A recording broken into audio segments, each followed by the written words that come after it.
Hello and welcome back to another video on the Wrestling Debate and to another edition of Raw out of 10.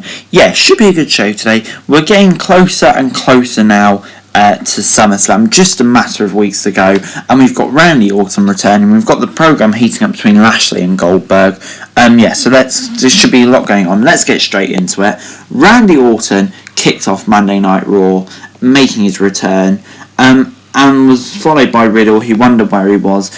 Riddle welcomed him back and said he was ready to get back on the road with RK Bro. Randy said that he didn't need Riddle and neither did the King of Bros need him, and it's time for him to move on. Riddle was upset after hearing the news before AJ Styles and Omos came down to the ring. AJ kept mocking Riddle for being sad before Randy stepped in to tell Styles to shut up. The Phenomenal One challenged Randy to a match.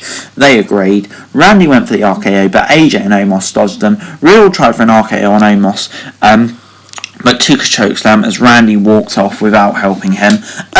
Interesting start to Raw. Definitely a change in how I was expecting it to go, but I'm intrigued to see what happens. Backstage, Baron Corbin said he was basically homeless and Jinder called him to offer to help if he took out McIntyre. So then we got a match between the two of them as part of this Raw where you can have like SmackDown superstars on Raw like 6 times a year or whatever. Before Corbin hesitated and asked Drew for mercy as the match began before trying to take him down. Drew had the upper hand early in the match and tossed Corbin from one end to the ring of another while Jinder was watching. Outside the ring, Corbin drove Drew into the apron, getting the upper hand. Corbin got a superplex before Drew was dominating and got on the mic and said he feels sorry for Corbin. He asked how much he needed. He said £100,000. Drew McIntyre had no sympathy for him after that. Hit the Claymore to get the 1, 2, 3. I'm going to give this a 5 out of 10. Once again, it doesn't make Drew McIntyre out to be like a particularly good babyface. His character kind of feels like it's really fallen off a cliff recently, and it's sad to see, to be honest. Backstage, Riddle asked Randy if they could still be friends and if he could be in Orton's corners for the match later. Orton said no. Before we got Karrion Kross versus Jeff Hardy. Hardy started strong with a big boot to the outside. Kross sent Hardy outside before Jeff countered it and sent him into the steel steps. Hardy hit the side Russian leg sweep and then went onto the top rope before Kross took him out. Back after a break on Raw, Hardy hit a DDT and then a big sequence leading up to a splash but failed to get the pin. Kross then hit the side suplex, blocking a twist of fate and locked in the cross jacket, and after the match, Kross locked the cross jacket in again and refused to do it, let go even when Hardy tapped out. 6 out of 10. This is more of the Karrion Kross we want to see. Just a bloody great shame.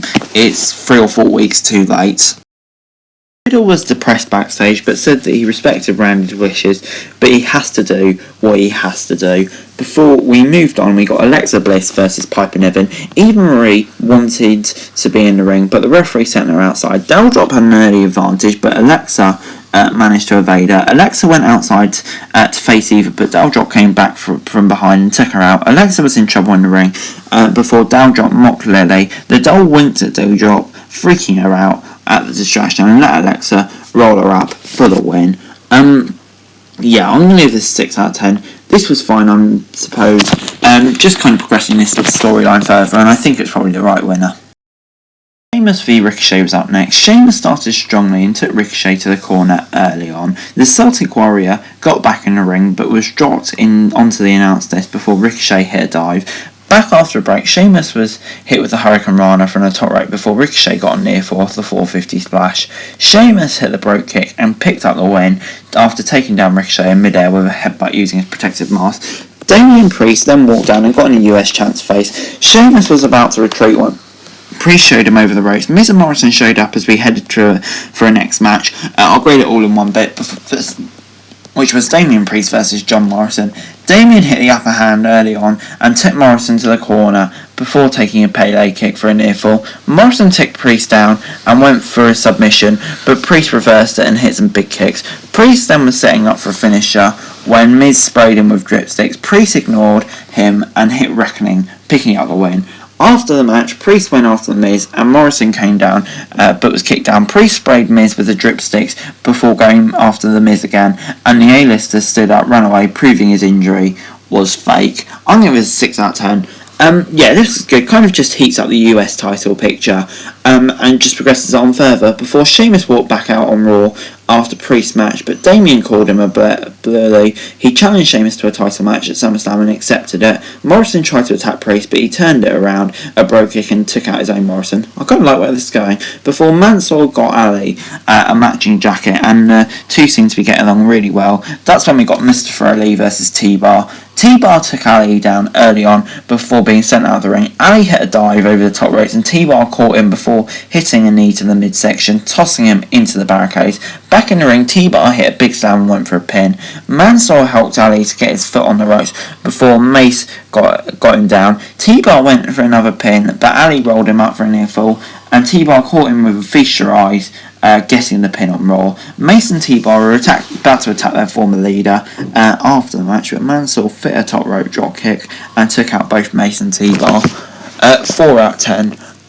Mustafa Ali. I just feel so sorry for a man.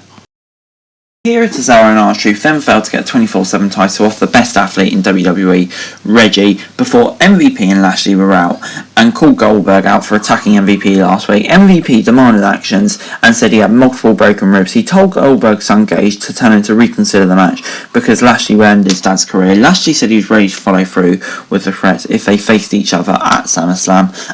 Kind of just your box standard promo in between when Goldberg's appearing or not. It was okay before he got Rhea Ripley v Nikki Ash. Ripley had the advantage early on the match and set Nikki into the mat. Nikki was tossed outside before Nikki got control with a DDT and reversed the Riptide to get in control. Both were in at the top turnbuckle before Nikki was setting up a finisher when Charlotte Flair came in and wiped both of them out and locked in a natural selection.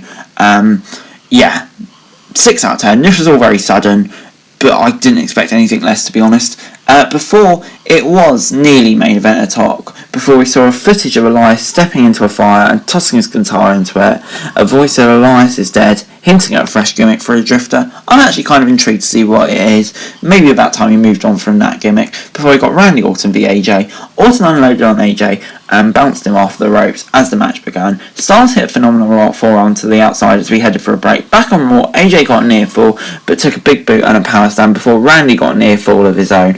AJ countered a superplex, but before locking in the calf crusher, but Randy got to the top ropes. AJ took the japing DDT before setting up the RKO. Omos dragged AJ out of the ring to gain control, and Styles hit a kick to Randy before Riddle ran in and tried to take out Omos. AJ went for the phenomenal forearm, but Randy hit the RKO. Randy and Riddle hugged each other. However, Randy hit Riddle with an RKO, a heartbreaking end to end Raw. I'm giving this 7 out of 10. Yeah, didn't see it coming, but to be honest, I actually kind of like it. Getting the old Randy Orton back, the 2020 Randy Orton back, I'm in favour of, so I'm going to give it 7 out of 10. Overall, Raw this week gets a 6 out of 10 from me. Actually kind of enjoyed this Raw. For me, it's the best Raw in ages. There's lots going on, lots of positive changes, I feel, as well. It wasn't like a world-beating show or anything like that, but it definitely was a step up for Monday Night Raw, and that's exactly what we want to see. But anyway, guys, that's it for this video. Thanks very much for watching. Remember to like, share, subscribe, let me know your thoughts, comments down below, and follow me on Twitter, link in the description below for daily wrestling news, and subscribe to my channel, screw around out, that would be greatly appreciated. Thanks very much for watching. Peace!